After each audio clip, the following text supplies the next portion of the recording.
साल 2016 की एक शांत ठंडी सुबह थी।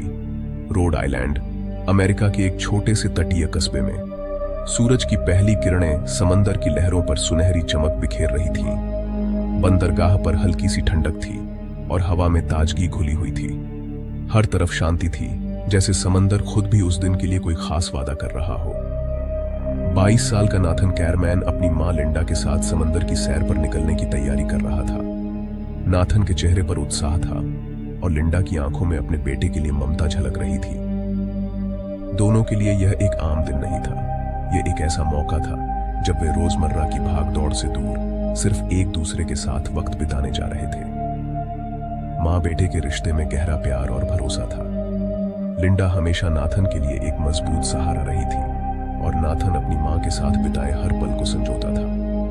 इस यात्रा में दोनों को उम्मीद थी कि वे पुराने किस्से दोहराएंगे, हंसी मजाक करेंगे और शायद कुछ नई यादें भी बनाएंगे। समंदर की लहरों के बीच वे एक दूसरे के साथ अपने रिश्ते को और मजबूत करना चाहते थे। उन्होंने अपनी छोटी नाव चिकन पॉक्स को बड़े प्यार से तैयार किया। खाने पीने का सामान, ताजे फल, सैंडविच और मछली पकड़ने के लिए जाल और जरूरी सामान रखा गया। नाथन ने इंजन की जांच की, लिंडा ने लाइफ जैकेट संभाली। हर छोटी बड़ी चीज का ध्यान रखा गया ताकि समंदर की इस यात्रा में कोई कमी न रह जाए। दोनों के चेहरों पर उम्मीद और उत्साह साफ झलक रहा था। बंदरगाह पर सूरज धीरे धीरे ऊपर चढ़ रहा था और चिकन पॉक्स धीरे धीरे पानी में आगे बढ़ने लगी। किसी को अंदाजा नहीं था कि यह यात्रा लिंडा की आखिरी साबित होगी। एक खूबसूरत सुबह जो कुछ ही घंटों में एक अधूरे वादे में बदलने वाली थी। समंदर की शांति के पीछे एक अनकहा रहस्य छुपा था जिसे कोई नहीं जानता था। बंदरगाह पर कुछ करीबी लोग उन्हें विदा करने आए थे। किसी ने हंसते हुए हाथ हिलाया, किसी ने शुभकामनाएं दी। सबको यही लगा कि मां बेटे शाम तक लौट आएंगे, थके हुए लेकिन खुश। किसी ने नहीं सोचा था कि वे लिंडा को आखिरी बार देख रहे हैं। उस विदाई में एक मासूमियत थी, एक भरोसा था कि सब कुछ ठीक रहेगा। मां बेटे नीले समंदर में आगे बढ़ते गए। लहरें धीरे धीरे ऊंची होने लगीं, लेकिन दोनों के दिल में डर नहीं था, सिर्फ रोमांच और साथ बिताने की खुशी थी। समंदर की विशालता के सामने उनकी नाव छोटी जरूर थी, लेकिन उनके सपने और वादे बड़े थे। वे सोच रहे थे कि आज की मछली कितनी बड़ी होगी या कौन सी मजेदार बात यादगार बन जाएगी। लेकिन किस्मत को कुछ और ही मंजूर था। यह कहानी प्यार और भरोसे से शुरू हुई थी, लेकिन जल्द ही रहस्य और शक के अंधेरे में खो गई। समंदर की लहरों के बीच एक अधूरा वादा रह गया, एक ऐसी सुबह जो हमेशा के लिए बदल गई। यही है उस शांत सुबह का वादा जो कभी पूरा नहीं हो सका। नाव धीरे धीरे समंदर के बीचों बीच पहुंच चुकी थी। चारों तरफ सिर्फ पानी ही पानी, दूर दूर तक कोई किनारा नजर नहीं आ रहा था। लहरों की आवाज, हल्की हल्की ठंडी हवा और नाव की धीमी चाल ने माहौल को और भी खास बना दिया था। ऐसा लग रहा था जैसे समय थम सा गया हो और इस छोटे से जहाज पर सवार मां बेटे की जोड़ी एक नई दुनिया में पहुंच गई हो। चारों तरफ फैला हुआ नीला समंदर, ऊपर खुला आसमान। इन दोनों के बीच नाव मानो एक छोटी सी उम्मीद की तरह तैर रही थी। सूरज की किरणें पानी पर चमक रही थीं और हर लहर के साथ एक नई कहानी जन्म ले रही थी। समंदर की विशालता ने दोनों को हैरान कर दिया था और वे इस नजारे में खो गए थे। शहर का शोर, ट्रैफिक की आवाजें और रोजमर्रा की भागदौड़ सब पीछे छूट गई थी। अब सिर्फ मां बेटे थे और उनके बीच एक अनकहा सा रिश्ता। दोनों मछली पकड़ने में मग्न थे। मां बेटे को सिखा रही थी कि कैसे कांटा डालना है और बेटा हर छोटी सफलता पर खुशी से उछल पड़ता था। उन दोनों की हंसी समंदर की लहरों में घुल गई थी। लिंडा अपने बेटे नाथन के साथ खुद को बेहद महफूज महसूस कर रही थी। उसे लग रहा था कि उसका बेटा अब बड़ा हो गया है। अब वह खुद मछली पकड़ सकता है, नाव चला सकता है और जिम्मेदारी समझ सकता है। लिंडा की आंखों में अपने बेटे के लिए गर्व और प्यार साफ झलक रहा था। वह सोच रही थी कि कैसे वक्त बीत गया और उसका छोटा सा बच्चा अब उसके साथ समंदर की लहरों पर सफर कर रहा है। दोपहर के वक्त जब सूरज सिर पर था, दोनों ने साथ बैठकर खाना खाया। उन्होंने अपने अपने टिफिन निकाले, एक दूसरे को खिलाया और खूब हंसी मजाक किया। उन पलों में सिर्फ प्यार था, कोई डर, कोई चिंता नहीं। समंदर की लहरें जैसे उनकी खुशियों की गवाह बन गई थी। माँ बेटे ने मिलकर अपने छोटे छोटे सपनों की बातें की और उन पलों को हमेशा के लिए यादगार बना लिया। कुछ देर बाद नाथन की आंखों में एक नई चमक आ गई। उसने मां से उत्साहित होकर कहा, मां, चलो और आगे चलते हैं, वहां बड़ी मछलियां मिलेंगी। उसकी आवाज में रोमांच और जिज्ञासा साफ झलक रही थी। वह समंदर के और गहरे हिस्से को देखना चाहता था, नई जगहों को खोजना चाहता था। लिंडा को बेटे की मासूम जिद पर प्यार भी आया और थोड़ी चिंता भी हुई। लिंडा ने पहले हल्के से मना किया। उसे डर था कि कहीं गहरे पानी में कोई खतरा ना हो, लेकिन बेटे की जिद और उसकी आंखों की चमक के आगे वह हार गई। उसने मुस्कुराते हुए हामी भर दी और दोनों ने मिलकर नाव को आगे बढ़ाने का फैसला किया। यह एक ऐसा पल था जब मां ने बेटे पर भरोसा किया और बेटे ने मां के साथ अपने सपनों की उड़ान भरी। नाव अब गहरे समंदर की ओर बढ़ रही थी, जहां पानी और भी नीला और रहस्यमय हो गया था। दूर दूर तक सिर्फ लहरें और आसमान का किनारा दिख रहा था। मां बेटे के लिए यह एक नया रोमांच था, एक नई शुरुआत। लेकिन उन्हें नहीं पता था कि यह सफर जल्द ही एक खौफनाक मोड़ लेने वाला है, एक ऐसा मोड़ जो उनकी जिंदगी हमेशा के लिए बदल देगा। शाम होते होते मौसम बदल गया। समंदर की लहरें ऊंची होने लगीं, हवा तेज हो गई।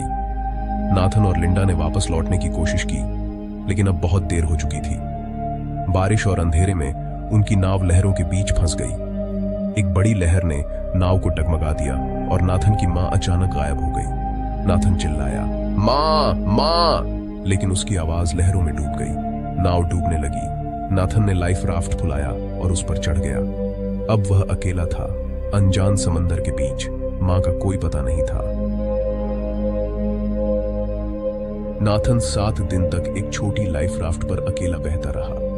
उसके पास न खाना था, न पानी, सिर्फ उम्मीद थी कि कोई उसे बचा लेगा। भूख, प्यास और ठंड से जूझते हुए उसने इमरजेंसी किट से बिस्कुट और पानी निकाला, जिससे उसे थोड़ी राहत मिली। हर दिन उसके लिए एक इम्तिहान था। 7वें दिन एक मालवाहक जहाज ने उसे देख लिया और बचा लिया। मौत से 7 दिन की जंग के बाद नाथन जिंदा था, लेकिन उसकी मां हमेशा के लिए खो चुकी थी। नाथन को बचा लिया गया, लेकिन उसकी कहानी पर जल्द ही सवाल उठने लगे। पुलिस ने उससे पूछताछ शुरू की और उसके जवाबों में कई विरोधाभास मिले। उसकी नाव में यात्रा से पहले किए गए बदलावों ने शक को और गहरा कर दिया। नाथन का व्यवहार भी अजीब था। उसके चेहरे पर दुख या अफसोस नहीं था। अब वह एक हीरो नहीं, बल्कि एक संदिग्ध बन चुका था। मां की गुमशुदगी की कहानी अब बेटे के इर्द गिर्द घूमने लगी थी। पुलिस की जांच में नाथन के बयानों में विरोधाभास सामने आए। उसने कभी कहा नाव का इंजन खराब हुआ, कभी कहा नाव में छेद हो गया। उसकी मां के गायब होने की कहानी भी बदलती रही। जांच में पता चला कि उसके दादा की हत्या में भी नाथन पर शक था, लेकिन सबूत नहीं मिले थे। पुलिस ने उसके घर से एक राइफल बरामद की, जिससे शक और गहरा गया। अब नाथन एक पीड़ित बेटे से शातिर अपराधी के रूप में देखा जाने लगा। मामला अब एक पहेली बन चुका था। नाथन खुद को बेकसूर बता रहा था, लेकिन पुलिस के पास उसके खिलाफ कोई सीधा सबूत नहीं था। नाव, लिंडा की लाश और हत्या का हथियार, कुछ भी नहीं मिला। लिंडा की करोड़ों की संपत्ति का वारिस नाथन ही था, जिससे पैसों का एंगल भी सामने आया। अभियोजन पक्ष ने तर्क दिया कि नाथन ने पैसों के लिए मां और दादा दोनों को मारा, लेकिन उसके वकीलों ने इन आरोपों को खारिज किया। अब मामला सिर्फ शक और अनुमानों पर टिका था। अदालत में मुकदमा शुरू हुआ। अभियोजन पक्ष ने नाव विशेषज्ञों और मनोवैज्ञानिकों को बुलाया, जिन्होंने नाथन को दोषी ठहराने की कोशिश की। दूसरी तरफ नाथन के वकीलों ने तर्क दिया कि उसका व्यवहार उसकी बीमारी की वजह से है, न कि अपराध की वजह से। जूरी के लिए फैसला मुश्किल था, कोई सीधा सबूत नहीं था। आखिरकार नाथन को दोषी करार दिया गया और उम्र कैद की सजा सुनाई गई। 2022 में जेल में उसकी रहस्यमय मौत हो गई। सच उसके साथ ही दफन हो गया। नाथन की मौत के साथ ही उस रात का सच हमेशा के लिए खो गया। समंदर की लहरों में छुपा रहस्य आज भी लोगों के दिलों में डर और जिज्ञासा दोनों पैदा करता है। उस रात जब सब कुछ शांत था, अचानक एक चीख गूंजी और फिर सब कुछ बदल गया। नाथन की कहानी सिर्फ एक हादसा नहीं थी, बल्कि एक ऐसी गुत्थी थी जिसमें हर कोई उलझता चला गया। क्या वह एक निर्दोष बेटा था जिसे गलत समझा गया? क्या उसकी आंखों में छुपा दर्द किसी गहरे राज की ओर इशारा करता था? उसके दोस्तों और परिवार ने हमेशा उसे एक शांत और संवेदनशील इंसान के रूप में जाना, लेकिन उस रात के बाद हर कोई शक की नजरों से देखने लगा। यह एक शातिर हत्यारा जिसने सब कुछ प्लान किया। क्या उसके चेहरे की गंभीरता उसके इरादों की गवाही थी? क्या वह मासूमियत की आड़ में अपने गुनाह छुपा रहा था या सचमुच हालात का शिकार था? इस कहानी में सिर्फ सवाल है, अगर वह निर्दोष था तो नाव में छेद क्यों किए? पुलिस की जांच में बार बार यही सवाल उठता रहा। क्या यह महज एक हादसा था या किसी बड़ी साजिश का हिस्सा?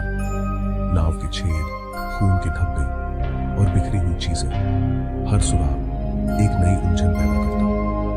अगर वह दोषी था तो खुद को इतने बड़े खतरे में क्यों डाला? क्या कोई इंसान अपनी जान जोखिम में डालकर खुद को फंसा सकता है, या फिर यह सब एक बड़ी योजना का हिस्सा था जिसमें वह खुद भी शिकार बन गया?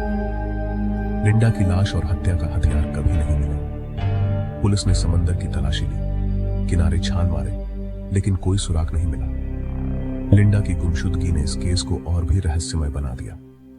अंत में यह कहानी एक अनसुलझा रहस्य बनकर रह जाती है। समंदर की गहराइयों में छुपा सच आज भी किसी को नहीं पता। हर सुबह जब धुंध में लिपटी नाव दिखती है, लोग उसी कहानी को याद करते हैं। सच क्या था, यह अब कभी कोई नहीं जान पाएगा। अदालत के दरवाजे बंद हो गए, गवाहियां अधूरी रह गई और सबूत वक्त के साथ खो गए। पुलिस की फाइलें धूल फांकती रहीं, लेकिन जवाब कभी नहीं मिला। पीछे रह गए सिर्फ अनगिनत सवाल। क्या नाथन वाकई कातिल था, या वह एक मसीहा था जो किसी और की गलती का शिकार हो गया? यह रहस्य आज भी लोगों के दिलों में जिंदा है, एक ऐसी कहानी जिसका सच शायद कभी सामने ना आ सके।